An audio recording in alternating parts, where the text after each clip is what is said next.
সালাম আলাইকুম প্রিয় শিক্ষার্থীরা, কেমন আছো তোমরা? আমি মেন্টরস অফ কোচিং থেকে আসছি। এখানে আজকে আমাদের টপিক হচ্ছে কেমিস্ট্রি তৃতীয় অধ্যায়ের উপর আমরা কি কি শিখব। প্রথমত আমরা পড়ার আগে আমরা দেখে নিতে হবে আমাদের এই টপিকে কি কি টপিক আছে বা কি কি টপিক কিরকম ইম্পর্টেন্ট, বা ক এর জন্য কোনটা ইম্পর্টেন্ট, খ এর জন্য কোনটা ইম্পর্টেন্ট, আর গ ঘ এর জন্য কোনটা ইম্পর্টেন্ট। প্রথমে যদি আমরা দেখি, টপিকের নাম হচ্ছে, চ্যাপ্টারের নাম হচ্ছে পদার্থের গঠন। পদার্থের গঠনের মধ্যে মৌল, পরমাণু এগুলো নিয়ে আমরা আলোচনা করব। পদার্থের গঠনের মধ্যে আমরা টোটাল 6টা টপিক পাবো। একটা হচ্ছে মৌল, একটা হচ্ছে অণু পরমাণু, একটা হচ্ছে আণবিক ভর, পারমাণবিক ভর, একটা হচ্ছে পরমাণু মডেল, আর একটা হচ্ছে শক্তি স্তরের ইলেকট্রন বিন্যাস। তারপর হচ্ছে আইসোটোপ, আইসোটন, আইসোবার, তেজস্ক্রিয় আইসোটোপের ব্যবহার। এখন এখানে এই টপিকগুলোর মধ্যে কোনটা কত বেশি ইম্পর্টেন্ট আমরা যদি একটু একটু দেখি। আমরা এখানের মধ্যে আমরা যে মৌল দেখতেছি, মৌলের মধ্যে আমরা মৌলিক, যৌগিক পদার্থ এবং মৌলের প্রতীক, এখান থেকে আমরা মেইনলি আসলে এমসিকিউ, ঠিক আছে, এখান থেকে প্রচুর এমসিকিউ হবে।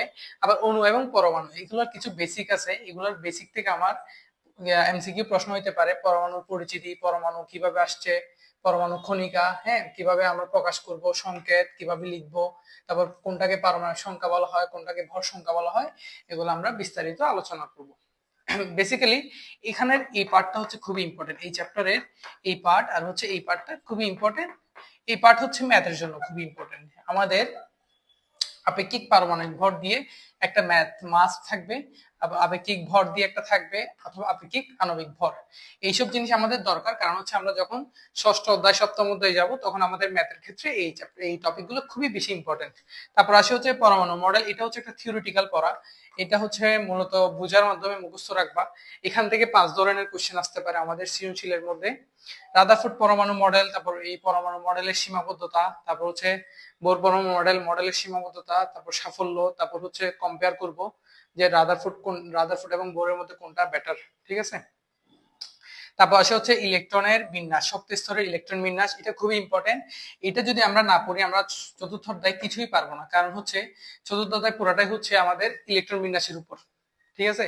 এখানে আমরা জানতে পারবো উপশক্তি স্তর কি, ইলেকট্রন বিন্যাস কি, তারপর নীতিমালা, ব্যতিক্রম, আমাদের কয়েকটা ব্যতিক্রম নিয়ম থাকবে, এইসব জিনিস আমরা এখান থেকে শিখতে পারবো। তারপর আসি হচ্ছে আইসোটোপ। আমরা ক্লাস 8 এর আইসোটোপ পড়ছি, কিন্তু আইসোটন এবং আইসোবার সম্পর্কে আমরা কোনো আইডিয়া নাই আমাদের। আইসোটোপ এবং আইসোটোপের উদাহরণ, আইসোটোপের ব্যবহার খুব বেশি ইম্পর্টেন্ট এমসিকিউর জন্য। এটা হচ্ছে এমসিকিউ প্লাস হচ্ছে আমার খ নাম্বারের কিছু কোশ্চেন আছে এখান থেকে। আমাদের যেহেতু এখন এমসিকিউর পাশাপাশি এসকিউ আসছে, সিকিউ আসছে, এবং এই শর্ট কোশ্চেনের মধ্যে এই খ নাম্বারের কোশ্চেনগুলো খুব বেশি ইম্পর্টেন্ট। এখান থেকে আমাদের এগুলো হচ্ছে আমাদের কোথায় কি আসবে। তারপর আসি আমরা আরেকটা জিনিস, সেটা হচ্ছে তেজস্ক্রিয় আইসোটোপের ব্যবহার। এখান থেকে আমাদের হচ্ছে এমসিকিউর জন্য খুব বেশি ইম্পর্টেন্ট। এই জায়গা থেকে বেশিরভাগই এমসিকিউ আসবে এবং হচ্ছে ক নাম্বারের প্রশ্ন আসতে পারে। এখন আসো আমরা মৌল সম্পর্কে জানি। হ্যাঁ, মৌল হচ্ছে আমাদের কোন একটা পদার্থের সবচেয়ে ছোট জিনিস, ঠিক আছে। সবচেয়ে ছোট জিনিস আমরা হচ্ছে বলি, আমরা হচ্ছে পরমাণু বলতেছি। পরমাণুর একটা ইতিহাস আছে, ঠিক আছে। যখন বিজ্ঞানী ডেমোক্রিটাস যখন বলছিল যে পদার্থের একটা অবশ্যই একটা সবচেয়ে ছোট একটা কি আছে, পার্ট আছে, কিন্তু তখন ওইটা আমাদের আইডেন্টিফাই করা হয় নাই। ঠিক 2500 বছর পর 1803 সালে এটা জন ডাল্টন এটা কি প্রকাশ করছে যে আমাদের একটি কি রয়েছে, পদার্থের সবচেয়ে ক্ষুদ্রতম কণা রয়েছে, যেটাকে আমরা চিনি হচ্ছে পরমাণু সম্পর্কে, পরমাণু পরমাণুর নামে চিনি আর কি। মৌলের মধ্যে আমাদের দুই ধরনের মৌল পাওয়া যায়, একটা হচ্ছে মৌলিক, একটা হচ্ছে যৌগিক। যে মৌলকে ভাঙলে ওই মৌল ছাড়া অন্য কিছু পাওয়া যায় না, ওটাকে বলা হচ্ছে মৌলিক পদার্থ। আর যে মৌল হচ্ছে ভাঙার পর বিভিন্ন মৌল পাওয়া যায়, ওটাকে আমরা বলি হচ্ছে যৌগিক পদার্থ। এখানের মধ্যে আমাদের পর্যায় সারণীতে যদি আমরা দেখি 118টা আমরা মৌল আবিষ্কার হয়েছে এখন পর্যন্ত, যার মধ্যে 98টা আমরা হচ্ছে যেটা হচ্ছে আমাদের কি প্রকৃতিতে পাওয়া যায়, আর হচ্ছে 26টা হচ্ছে কি, আর যে 26টা আছে ওইটা হচ্ছে আমাদের কৃত্রিম মৌল বলা হয়, যেগুলো হচ্ছে আমাদের এই ল্যাবের মধ্যে বানানো হয়, ঠিক আছে। যদি আমরা আসি মৌলিক প্রতীক সম্পর্কে, প্রতীক হচ্ছে আমাদের মৌল আমরা কিভাবে লিখবো। হ্যাঁ, হাইড্রোজেন, যেমন ধরেন হাইড্রোজেন, আমরা হাইড্রোজেন এইচ দিয়ে লিখি। হ্যাঁ, এই যে এইচ দিয়ে লিখতেছি এটা হচ্ছে আমাদের মেইনলি প্রতীক। প্রতীক আমরা কিভাবে লিখবো, প্রতীক লেখার কিছু নিয়মও আছে। প্রতীক লেখা তিনটা ভাষায় প্রতীক লেখা হয়, একটা হচ্ছে ইংলিশ, একটা হচ্ছে আরবি, আর একটা হচ্ছে ল্যাটিন ভাষা। বেশিরভাগই হচ্ছে ইংলিশ ভাষায় লেখা হয়। আমরা হচ্ছে দেখবো এই লেখার নিয়মগুলো একটু আমরা দেখবো। মৌলের ইংরেজি নামের প্রথম অক্ষর দিয়ে প্রথমে লিখতে হয়, যেমন ধরো কার্বন, কার্বনের সি কি লিখছি আমরা, সি লিখছি, তার মানে প্রথম অক্ষরটা আমি কি করছি, সিটা লিখছি। তারপর দুই বা ততোধিক মৌলের ইংরেজি নামের প্রথম অক্ষর একই হলে প্রথম মৌলের নাম ইংরেজি দ্বিতীয় অক্ষর এবং অন্যগুলোর ক্ষেত্রে প্রত্যেকটি দুই অক্ষর লেখা হয়। যেমন ধরো হচ্ছে এখানে কার্বন, ঠিক সেম ভাবে কিন্তু কোবাল্ট, কোবাল্টও সি, কার্বনও কি সি, কিন্তু যেহেতু আমি কার্বন সি আগে লিখে ফেলছি সেজন্য আমি কোবাল্টের দুইটা অক্ষর আমার ব্যবহার করতে হবে। এটা হচ্ছে আমার 2 নাম্বার নিয়ম। কিছু মৌলের প্রতীক ল্যাটিন নাম থেকে নেওয়া হয়েছে, যেমন ধরেন সোডিয়াম, সোডিয়ামের তো এন দেওয়া আছে, কিন্তু আমি কি প্রতীকে কি এখানে কি লেখা আছে সোডিয়াম, সোডিয়াম হচ্ছে এই যে সোডিয়াম, সোডিয়াম কি এখানে লেখা আছে, নাই, ঠিক আছে, কিন্তু আমি এন এ দিছি, এন এ, সোডিয়াম তো এস দিয়ে শুরু হওয়ার কথা, কিন্তু আমি দিছি কি এন এ, ঠিক আছে, এইটা হচ্ছে আমার কি ল্যাটিন নাম থেকে নেওয়া। এখন আসা হচ্ছে অণু এবং পরমাণু, ঠিক আছে, পদার্থের সবচেয়ে ক্ষুদ্রতম অংশকে আমরা কি বলছি, পরমাণু বলছি। পরমাণু যে এই যে একটা ঘটনা বললাম, ইতিহাস বললাম, ওইটা হচ্ছে পরমাণু এবং অণু নিয়ে। পরমাণু হলো মৌলিক পদার্থের সবচেয়ে ক্ষুদ্রতম কণা, ঠিক আছে। এখন অণু জিনিসটা কি, অণু জিনিসটা হচ্ছে আমাদের কোন মৌলের একাধিক পরমাণু যখন একসাথে যুক্ত হবে, যেমন ধরেন দুইটা অক্সিজেন যখন যুক্ত হয় তাহলে O2 হয়ে যাচ্ছে, এখানে গ্যাস। আমরা যদি একটু দেখি এই যে এখানে O2, হ্যাঁ, এখানে অক্সিজেন আর হচ্ছে কি অক্সিজেন অ্যাড হয়েছে, যার কারণে আমার কি O2। যখন আমাকে বলছে একাধিক, একই মৌলের একাধিক পরমাণু হইতে পারে অথবা ভিন্ন মৌলের কি হইতে পারে একাধিক মৌল, এখানে ভিন্ন মৌল, কারণ কি এখানে কি আছে হাইড্রোজেন একজন আর এটা কি আছে অক্সিজেন আছে, যার কারণে দুইটা ভিন্ন মৌল, এটা একটা এটা একটা, ঠিক আছে। তার মানে আমরা একাধিক মৌল হলেও আমাদের অণু হবে, আবার মানে একের সাথে বেশি হলেও আমাদের কি হচ্ছে অণুটা হচ্ছে। তারপর আমরা যদি দেখি এরপরে আমরা দেখতেছি সংকেত। সংকেত কিরকম, ওই যে আমরা যে জিনিসটা আমরা বানাচ্ছি বা যে অণুটা আছে ওটা আমরা যেভাবে লিখতেছি, ওই লেখার যে প্রকাশ ওটাকে আমরা কি বলতেছি, সংকেত বলতেছি। এই যে এখানে আমরা যে হাইড্রোজেন গ্যাসটা আমি প্রকাশ করতেছি H2, এটা হচ্ছে আমার কি সংকেত। তারপর আমরা যদি বলি O2, ঠিক আছে, এটা হচ্ছে সংকেত। এই জিনিসগুলো কি আমরা আমরা বলতেছি হচ্ছে সংকেত। এগুলো খুবই বেসিক বেসিক জিনিস, এগুলো থেকে এমসিকিউ আসে। এখন আসা হচ্ছে পরমাণুর কণিকা। পরমাণুর হচ্ছে 3 ধরনের কণিকা থাকে, একটা হচ্ছে স্থায়ী, একটা হচ্ছে অস্থায়ী, আর একটা হচ্ছে কম্পোজিট, ঠিক আছে। এখন দেখেন এখানে আমাদের বইয়ের মধ্যে সবচেয়ে বেশি আলোচনা করছে হচ্ছে পরমাণুর স্থায়ী কণিকাগুলো নিয়ে, অস্থায়ী কণিকাগুলো তেমন একটা আলোচনা নাই, সেজন্য আমি যেগুলো স্থায়ী কণিকা ওগুলো নিয়ে আমি একটু আলোচনা করব। এই পার্টটা খুবই ইম্পর্টেন্ট এমসিকিউর জন্য, এখান থেকে প্রচুর এমসিকিউ আসবে, আর এই ম্যাথের বিভিন্ন ম্যাথের ক্ষেত্রে এই ইনফরমেশন গুলো আমাদের লাগবে। যদি আমরা দেখি একটু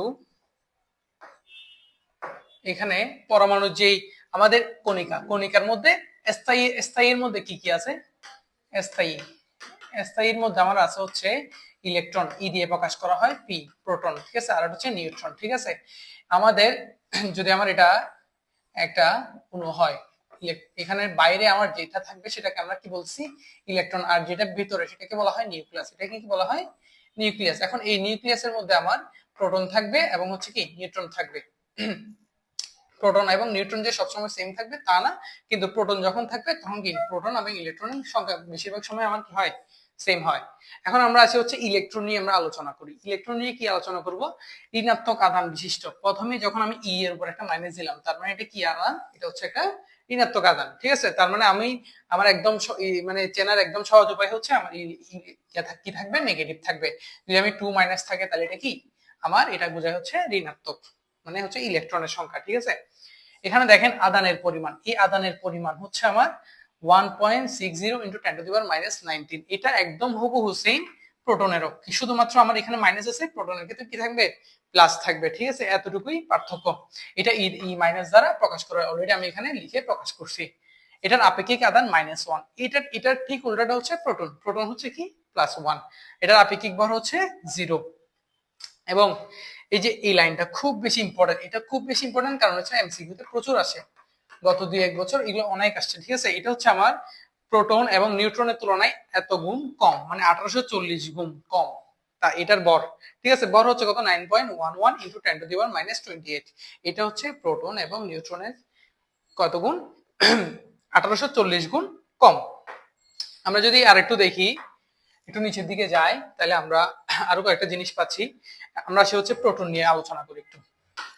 প্রোটন কি? প্রোটন হচ্ছে ধনাত্মক আধান বিশিষ্ট। প্রোটন হচ্ছে কি নিয়ে? ধনাত্মক আধান।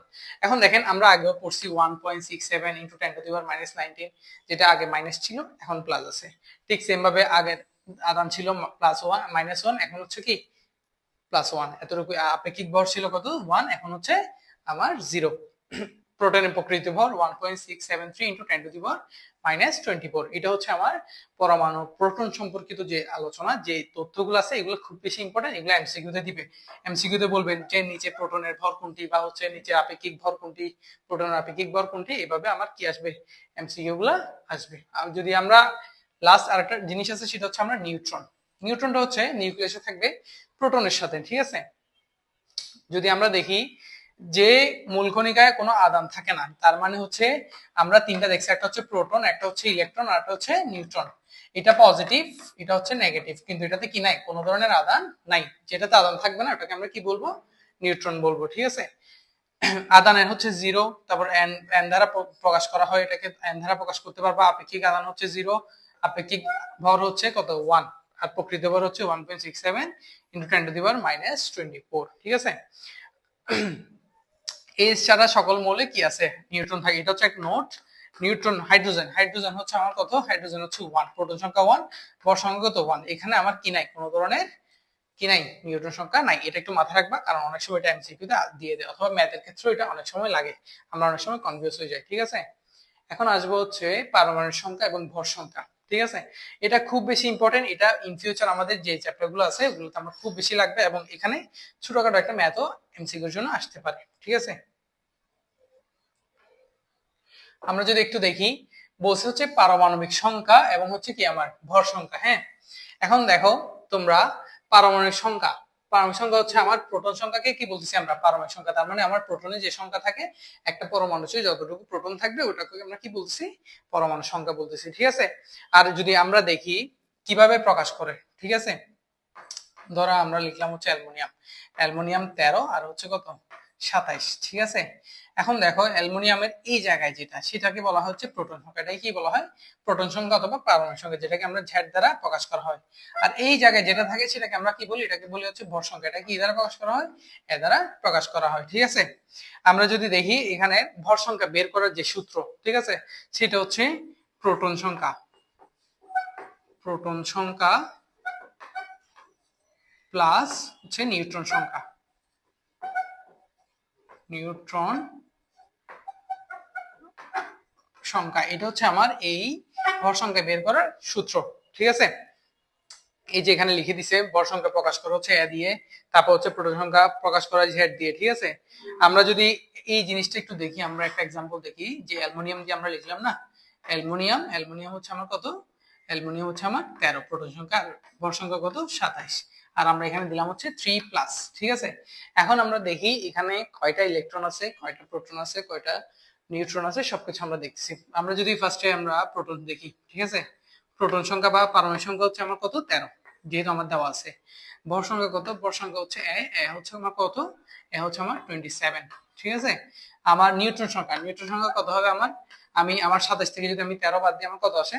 14 আসে। তার মানে নিউট্রন সংখ্যা কত? 14। দেখেন আমার এই প্রোটন সংখ্যা নিউট্রন সংখ্যা সবসময় আমার কি হয় না? সেম হয় না। অনেকে কি করি, প্রোটন এবং হচ্ছে নিউট্রন সংখ্যা যোগ করে আমরা কি করি? এই ভর সংখ্যা বের করি। মাঝে মাঝে দেখা যাবে আমার সেম মনে করি, আমরা অনেক সময় প্রোটন সংখ্যাকে 2 দিয়ে গুণ করে কি বের করে ফেলি? ভর সংখ্যা বের করে ফেলি। কিন্তু কিছু ক্ষেত্রে, সোডিয়ামের ক্ষেত্রেও সেম, কিছু ক্ষেত্রে কিছু ক্ষেত্রে দেখা যাবে আমার এই প্রোটন সংখ্যা এবং নিউট্রন সংখ্যা সেম হবে না, ঠিক আছে? এখন এখানে এই 3+ একটা দিছে, 3+ দেওয়া মানে হচ্ছে আমার 3টা ইলেকট্রন কম। আমরা বলছিলাম প্রোটন সংখ্যা আর ইলেকট্রন সংখ্যা কি থাকে? সেম থাকে। তার মানে ইলেকট্রন সংখ্যা কত হবে? ইলেকট্রন সংখ্যা যেহেতু 3+, তার মানে 3টা আমার কি আছে? ইলেকট্রন কম আছে। যার কারণে 3 থেকে যদি আমি 10, 13 থেকে যদি আমি 3 বাদ দিয়ে দিই, তাহলে আমার নিউট্রন ইলেকট্রন সংখ্যা থাকবে কত? 10, ঠিক আছে? এইভাবে আমরা এই একটা চিত্রের মানে এই ফিগারের মাধ্যমে আমরা এখানে কি কি আছে, কয়টা ইলেকট্রন আছে, কয়টা প্রোটন আছে, এগুলো আমরা ইজিলি বের করতে পারবো, ঠিক আছে? তাহলে আমাদের এই পার্টটা গেল। এই পার্টের পর আমরা আসি এই যে আমাদের এই যে ভর সংখ্যা নিয়ে আমরা কথা বলছি, ইলেকট্রন সংখ্যা নিয়ে কথা বলছি, নিউট্রন সংখ্যা নিয়ে কথা বলছি। এরপর রাশি হচ্ছে আমরা এতটুকু পর্যন্ত আলোচনা করব। বাকি বাকি পার্টগুলো আমরা ম্যাথ সহকারে আলোচনা করার চেষ্টা করব। ঠিক আছে, আজকের জন্য এতটুকু থাকবে। এই এই ভিডিওতে ভুল ত্রুটি থাকতে পারে, আপনারা কমেন্ট করবেন, নিচে কমেন্ট করবেন। আর কোনো ধরনের যদি কোনো টপিক না বুঝেন সেটাও এখানে কমেন্ট করে আপনারা বলবেন। হ্যাঁ, আসসালামু আলাইকুম।